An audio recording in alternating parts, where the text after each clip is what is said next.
My armamentarium consists of my full PPE, including my mask, glasses, face shield, my gown, and gloves. I would have my Marquise probe, my mouth mirror, my floss, and gauze if there was separation or bleeding. This is my Marquise probe.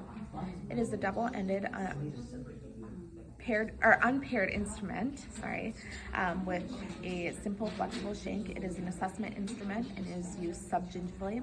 It is measured in 3mm markings, and it is circular in cross section with no cutting edges. And then the uses for the Marquise probe include measuring cal, measuring sulcus and pocket depth, measuring width of attachment, recession, and then intraoral and extraoral lesions. And then it assesses the bleeding or separation, assesses or determines the mucogingival relationship and the longitudinal response to periodontal treatment.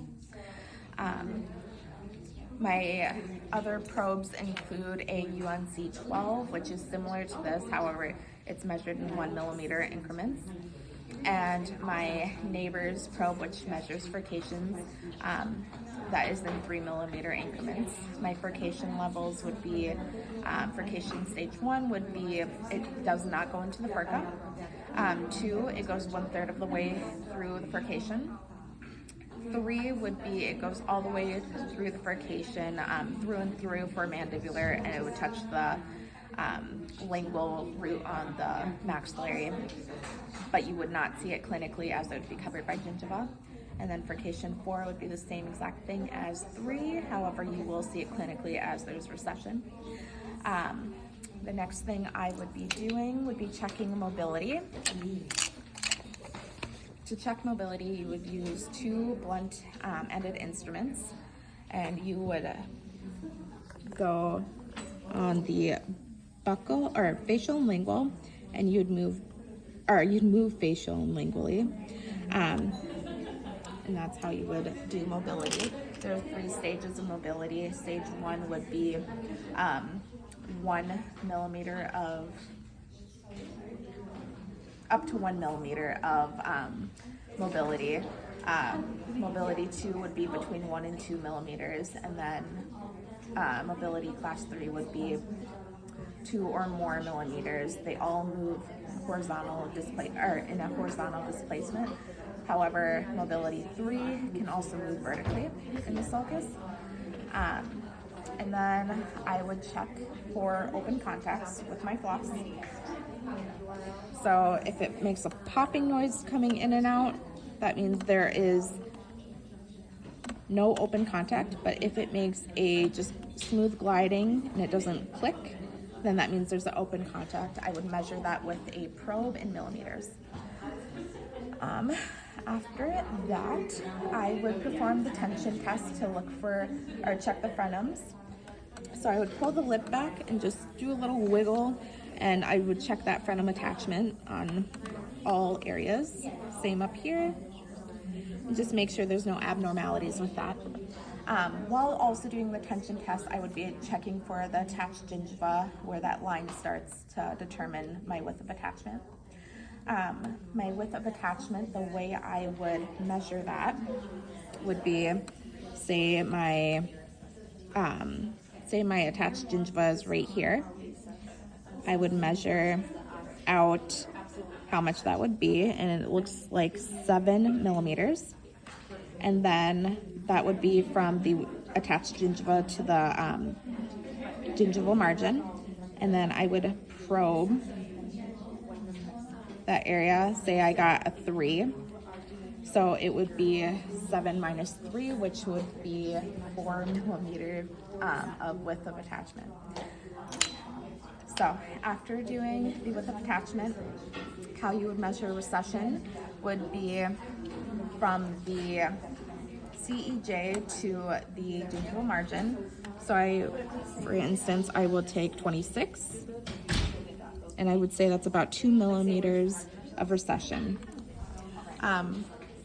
For cal, I would add recession and I would subtract overgrowth. And yeah.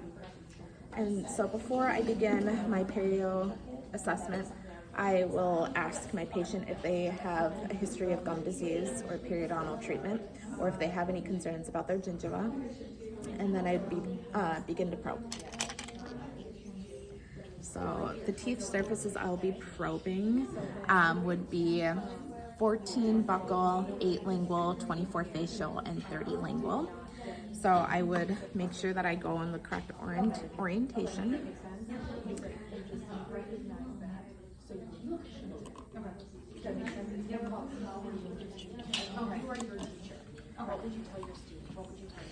Okay. Yep, that's perfect. So I'm sitting at a 11 o'clock position for surfaces away. And I'm looking at tooth 14. We're gonna do the buccal.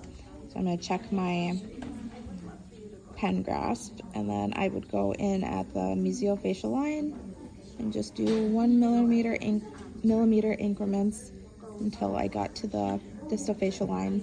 I would do that in those little 1 millimeter increments, walking strokes. And then I would come back and do tooth number 8. And I would start at the mesial aspect because we're coming back. Okay.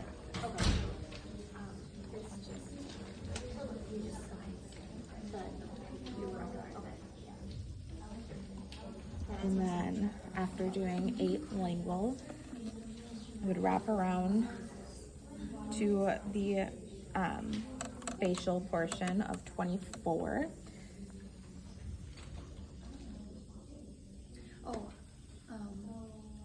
Not trying to make it express, but the way my brain understood it is, Okay.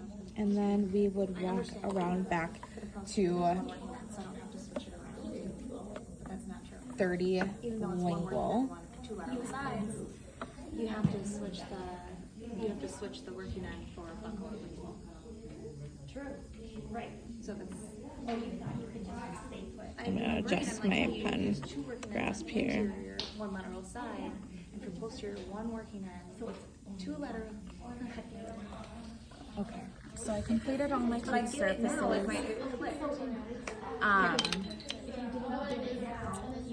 I just lost my train of thought. So I completed all my teeth surfaces. For my teeth surfaces, I would record 6 surfaces per tooth. And then I would also record any bleeding or separation. And then I would maintain asepsis.